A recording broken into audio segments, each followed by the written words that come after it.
So today, we're going to be discussing the Superhuman F5 Trail, which is an electric mid-motor mountain bike with a powerful motor and a big battery.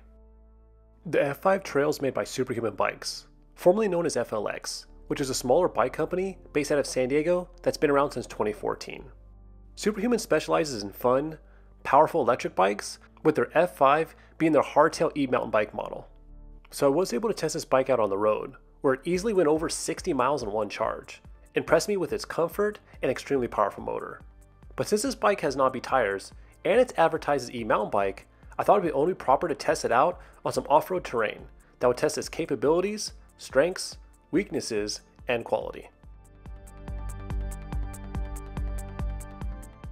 The F5 Trail is made from 6061 aluminum, and the frame tubing has a very distinct, eye-catching shape.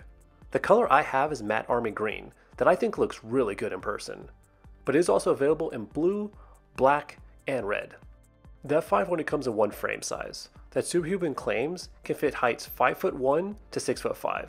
I fit right in the middle at 5'10", and the bike fits me great. The F5 Trail has a 68-degree head tube angle, a 73.5-degree effective seat tube angle, a 440mm reach, a 1,173mm wheelbase, and 450mm chainstays. It has a RST alpha coil fork with 130mm of travel with a fork lockout and rebound adjustment.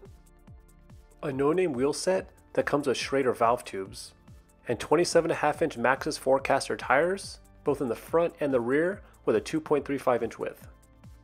It also comes with a Shimano Deore 10-speed drivetrain with a clutch and a 36-tooth cassette. The crank arms are Shimano Deore 170mm cranks with a 40-tooth chainring.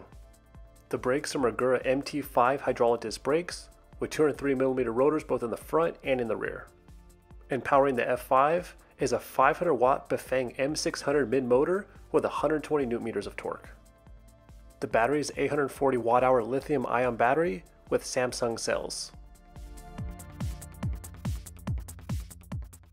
So the climbing on the F5 Trail is definitely one of the bike's strongest attributes, handling long climbs with ease. The seating position is very centered and comfortable. So I wasn't surprised they handle long climbs with ease. What I was really curious about is that it handled tight, steep technical climbs. And once I got into these sections, I was really surprised how well it climbed.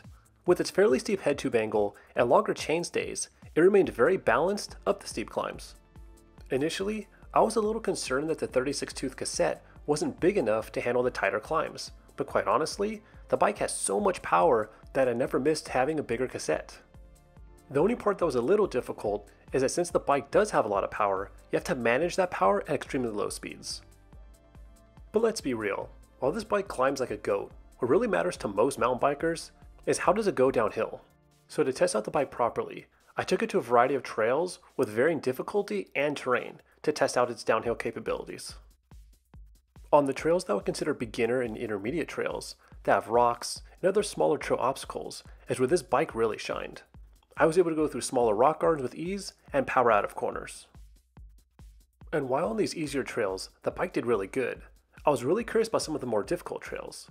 These trails were much steeper, had bigger berms, jumps, and just a lot more chunk. This is where I found some of the points on the bike that I'd want to change out if I ride these kinds of trails more often. To me, the biggest weakness on the bike in these steeper downhills was the tires. The tires on this bike are Maxxis 4Casters, which are known more as an entry-level trail tire. And I noticed when I came into corners and braked, the tires would skid more than I would like them to. So for the intermediate trails, the tires were perfect. But I just felt for the steeper, looser trails, I'd want a tire with a more aggressive tread pattern and stronger sidewall. The only other part I noticed, especially on the harder trails, was the fork. Now this is not a bad fork for an entry-level fork, and the dampening is surprisingly good for what it is, but it is very heavy and doesn't have much adjustability. But just like the tires, on a regular trail, the fork was perfectly okay. It's only during these faster steep terrain that some of the weaknesses are exposed.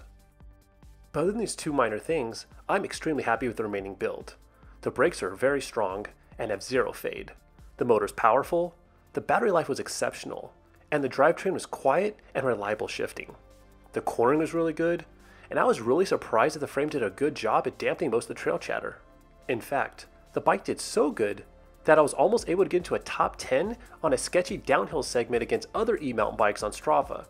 And I was on a bone stock hardtail with no dropper post and it was the first time I'd been on that trail with this bike, so I was still trying to figure out the limits. So I really want to attempt this segment with some upgrades. So I plan on releasing a future video where I'm going to add some upgrades to see how capable I can make this bike on a tight budget, and for people who might want to turn this bike into a shredder.